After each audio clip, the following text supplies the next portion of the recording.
Егер біз Қазақстан экономикасын қарасақ, біз мына соңғы жағдай теңген доллардың бағамының көтерілуі, теңгемен теңгенің бос айналымға жіберуі, сонымен қатар девальвацияның болуы, ол нақты көрсетіп отыр. Қазақстанда экономиканың жоқтығын, нақты экономиканың негізі жоқтығын, өйткені ашық нарықтың жоқтығын көрсетіп отыр. Бізде шикізаттың арқасында біз шикізатты долларға сатып отырмыз, сол келген доллармен бізде инфрақұрылымдар тағы басқа салынып жатыр. Ол бұл айтқан кезде экономикамызды шикізат өніміне бағынышты экономика бар екенін біз нақты көріп отырмыз. Енді не істейміз деген сұрақ туады осыда. Не істейміз? Не істесек болады? Қалай осыны біз дұрыстай аламыз? Өйткені 2015 жылы бәріміздің есімізде доллар бағамы 2 есеге көтерілді. 180 теңгеден 360 теңге көтерілген кезде 90% шағын орта кәсіпкерлер құрдымға кетті. 90% кәсіпкерлер банкротқа ұшырады. Шағын орта кәсіпкерлер. Халықтық бизнесті айтып отырмын бұл жерде. Ал енді олигархтарды, үлкен бизнесті алсақ, олар пайда үстінен пайда тапты. Өйткені олардың өздерінің банктары бар, өздерінің финансовый құрылымдары бар, олар өз бизнестарын диверсификация жасаған, олар тек қана Қазақстанда емес, әлемде бизнес жасап отыр қазір олигархтар. Ал ішкі қазақ кәсіпкерлері үлкен таяқ жеді. Міне, сол жағдай тағы қайталанайын деп отыр Қазақстанда. Осы себептен біз, міне, қазақтың кәсіпкерлері өз ойымызды жеткізіп жатырмыз. Нақты айтқан кезде тағы да 80% кәсіпкерлер құрдымға кетуі мүмкін. Теңгенің бос айналымға жібергені доллардың бағамы көтерілетін болса, бірден шағын орта кәсіпкерлер құрдымға кетеді. Шағын орта кәсіпкерлік дегеніміз кім? Ол халық. Халық ол шағын орта кәсіпкерлікпен жұмыс істеп отыр. Мен өздеріңіз білесіз, ауылға барыңыз. Ауылда халық тек қана шағын орта кәсіпкерліктің арқасында өмір сүріп отыр бүгінгі күні. Тек қана өздері жаңағы ет өнімін жасайды, белгілі бір өсімдік өнімін жасайды, әртүрлі заттарды базарға сатып, сол арқылы өмір сүріп отыр. Халық, біреудің 5 қойы бар, біреудің 10 қойы бар, біреудің 2 сиыры бар, мысалға. Біз сондықтан халықты қиыншылыққа келеді деп отырмыз. Сол себептен біз өз жағымыздан мемлекетке импульс берсек деген ойымыз бар. Мемлекет доллардың бағамын бақылауға алу керек. Ұлттық банк бұл жерде әлсіздік көрсетпеу керек. Ұлттық банктың басшысының жаңағы сұхбаттарын бәрін мен тыңдап шықтым, естіп шықтым. Бәрінің ойы, айтқан сөздердің бәрі, біз теңгені бос айналымға жібердік. Нарық өзі теңге мен доллардың бағамын анықтау керек дейді. Бұл өте қате ой. Себебі біріншіден Қазақстанда ашық нарық жоқ. Ашық нарық жоқ.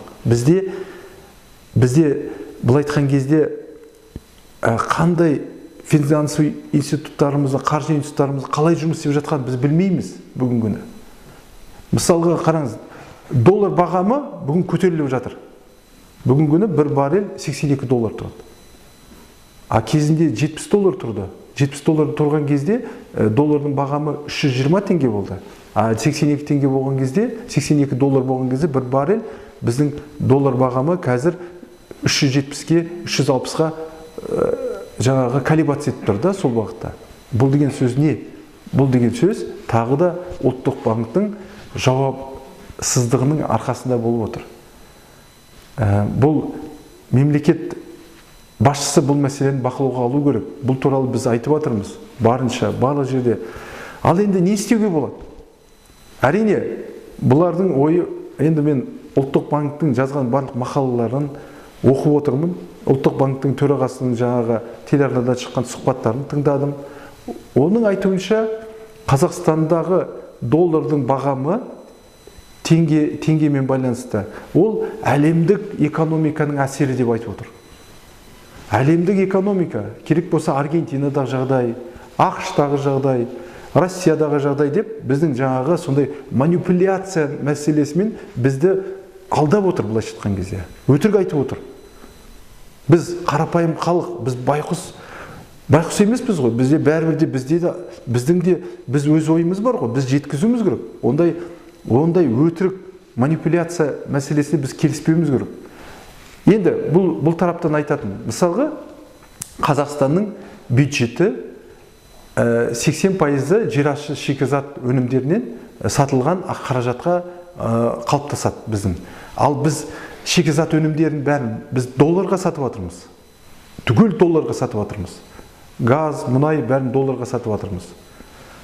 Қалай сонда бізге доллар келіп жатыр Қазақстанға, ал біз соны жаңағы дұрыс пайдаланамай отырмыз. Доллар дефициті бар деп біз доллардың бағамын көтеріп жіберіп жатырмыз. Европа, Америка елінің Ресейге жасаған санкциясынан Қазақстанға кедергі бар деп ойламаймын. Өйткені бүгінгі күні Европа елі, Америка елі Қазақстанды қолдап отыр.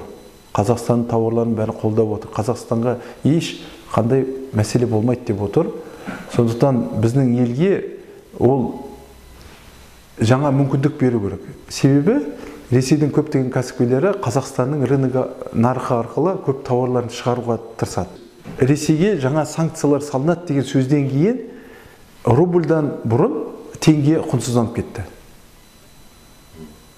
Мен сізге айтайын, мен Ресейде болдым. Ресейде ол жерде мықты ғалымдар, мықты экономист, кәсіпкерлер ішкі нарықтың тұрақтылығына қызмет етіп жатыр. Олар екінші дәрежелі банктар, көлеңкелі қаражат айналымдарын бәрін бақылауға алды бүгінгі күні. Бәрін бақылауға алып отыр. Олар барынша экономикаға қатты жұмыс істеп отыр. Біз Қазақстанда біз жаңағы біздің жауапкершілікті алып отырған, мойнына отырған біздің билік азаматтары бұл жерде бостық көрсетіп отыр. Бостық көрсетіп отыр, міне, нақты бостық. Бос қателік жасап отыр. Ол бірінші ұлттық банктың позициясы. Ұлттық банк бүгін біз білуіміз керек. Теңгенің құнсыздануына, доллардың бағамының көтерілуіне бірінші жауапты ұлттық банк. Ұлттық банк үкіметке бағынбайды. Тек қана президентке бағынады. Ұлттық банк. Ұлттық банк бүгін ол долларлық валюта спекулянттар бар ғой, валюта саудагерлерінің осындай жағдайдан кейін, ұлттық банктың осындай позициясынан кейін валюта саудагерлері үлкен қаражат тауып отыр. Ал валюта саудагерлері кім? Ол бірінші орында ол банктар. Бірінші олар олигархтар, ақшасы барлар. Жаңағы долларды алып қояды, керек кезде сатады, сол арқылы жаңағы арасындағы дельта арасында соны пайда қылып табады өзіне. Ол депозитке ақша салады, депозит арқылы солай ақша тауып отыр. Міне, біздегі осы жағдайды біз нақты көріп отырмыз. Яғни бізде осыған байланысты енді біз алдында шуладық, айттық. Бүгін өзіңіз байқасаңыз, осы жақында доллар бағамы 352 теңгеге дейін түсті. Бірақ бүгін көріп отырмыз, қайта көтеріле бастады. Ал әлемде мұнай бағасы өсіп жатыр. 82 доллар болды бүгін. Сонымен қатар барлық сыртқы ішкі жағдайдың бәрі бір қалыпты, бірақ теңге құнсызданып отыр. Ұлттық банк мынандай позиция ұстанып отыр. Теңге бос айналымға кетті, доллардың құнын теңгемен нарықтың өзі анықтайды деген позиция ұстанып отыр. Онда бізге ұлттық банктың қажеті не? Бізге үкіметтің қажеті не онда?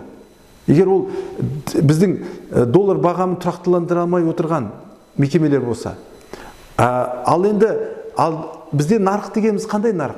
Бізде Қазақстан фонд биржа бар. Қазақстандық фонд биржа дегенде елдер әртүрлі ойлайды. Бірақ біз білеміз ғой, ол үлкен айырбастау пункті.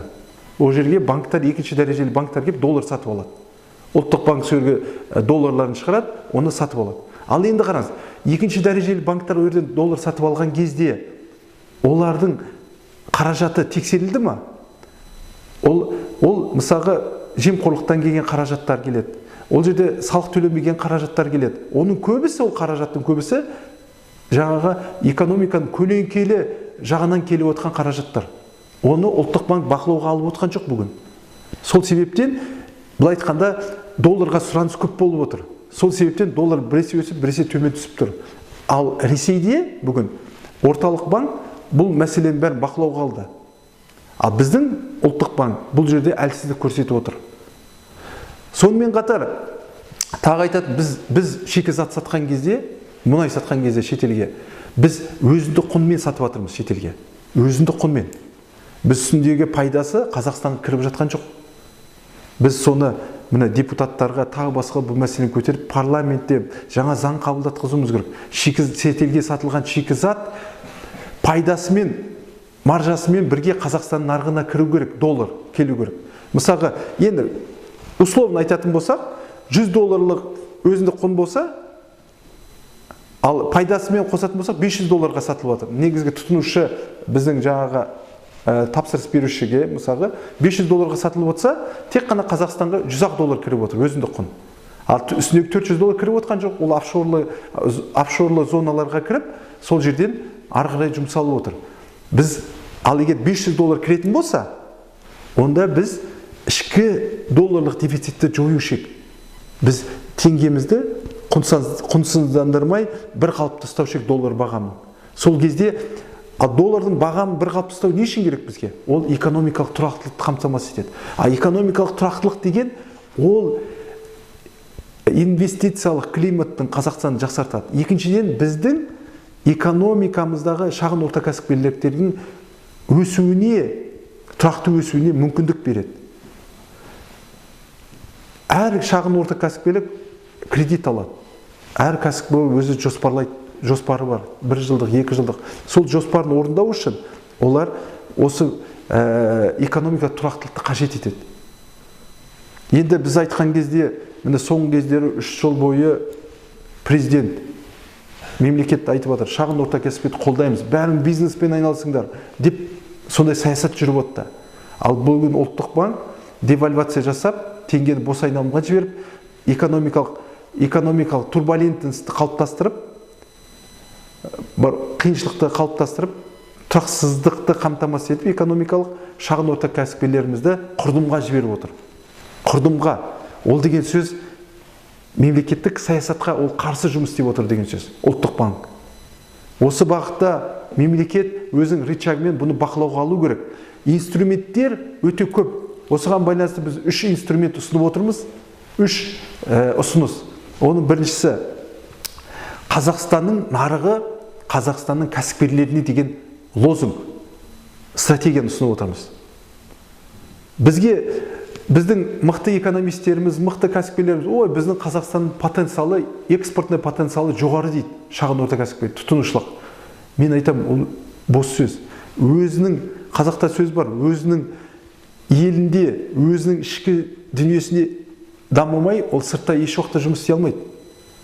Алыстан арбалағанша жақыннан дорбала дейді ғой қазақта. Сол сияқты біз ішкі экономикамызда жұмыс істеп, күшейіп алмай, біз сыртқа ешкім шығармайды бізді.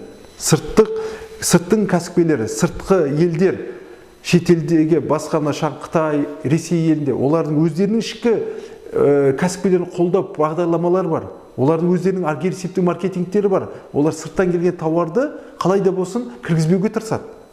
Түсініп тұрсыз ба? Осы себептен, сол себептен біздің қазақстандық кәсіпкерлерді біз қолдап ішкі нарықты пайдалануымыз керек. Бұл біздің бірінші ұсынысымыз. Қазақстанның нарығы, Қазақстанның кәсіпкерлеріне деген. Екінші біздің ұсынысымыз мынау қаржыландыру институттары, екінші дәрежелі банктар, мемлекеттік фондтар, Самұрық қазынаның фондтары, Қазагро холдингтің фондтары, барлық финансовый қаржы қорлардың бәрі өзінің жұмыстарын ашық көрсету керек халыққа. Ашық көрсету керек. Үкімет басшысы, қаржы министрі, бәрі халық алдында ай сайын нақты нәтиже туралы қорытынды беру керек. Міне қандай дәрежеге нақты жетті, ол экономикамызды қандай үлес атқарып жатыр, әрбір шағын ортасы кәсіпкерлікке көмек, әр тиын бойынша олар нақты бізге отчет беру керек. Ол екінші ұсыныс. Үшінші ұсынысымыз ол ауыл шаруашылық кәсібін қолдау. Бүгінгі күні фермерлер, былай айтқан кезде фермерлердің жағдайы өте қиын. Олар өздері өндіреді, өздері тауарды сатады. Мемлекет тек қана біз аз ақша бердік деп, қана арзан ақша бердік деп отыр. Ол дұрыс емес. Фермерлер бүгінгі күні біз оларды өндіруші ғана ретінде пайдалануымыз керек. Ал сату жағын, тауарларын, өнімін сатуды мойнына мемлекет өз мойнына алу керек. Өзінде құннан кішкене үстіне пайда қосып, сондай бір дәрежеде фермерлердің тауарларын сатып отыру керек, сатуға көмектесіп отыру керек мемлекет. Сол кезде ғана біз мемлекетімізді, фермерлерімізді көтере аламыз. Ал егер фермер одан да жоғары бағаға сатам десе, онда фермерге мүмкіндік беру керек. Сөйтіп біз өз фермерлерімізді, өз өнім өндіруші шаруа қожалықтарын қолдауымыз керек. Сонымен қатар коллективті шаруа қожалықтарды құруға көмек беруіміз керек. Ең бастысы ішкі нарықты Қазақстанның кәсіпкерлеріне беруіміз керек. Сыртқы, барынша сырттан келетін тауарларды біз жаңа экологиялық стандарттарға, барлық нормативқа сәйкес емес деп тоқтатуымыз керек кіруін. Сөйтіп ішкі сұранысты, ішкі өнімді ұсынысқа жұмсауымыз керек. Біз солай ғана біз ішкі экономикамыз көтере аламыз. Солай ғана ішкі экономика негізін жасай аламыз.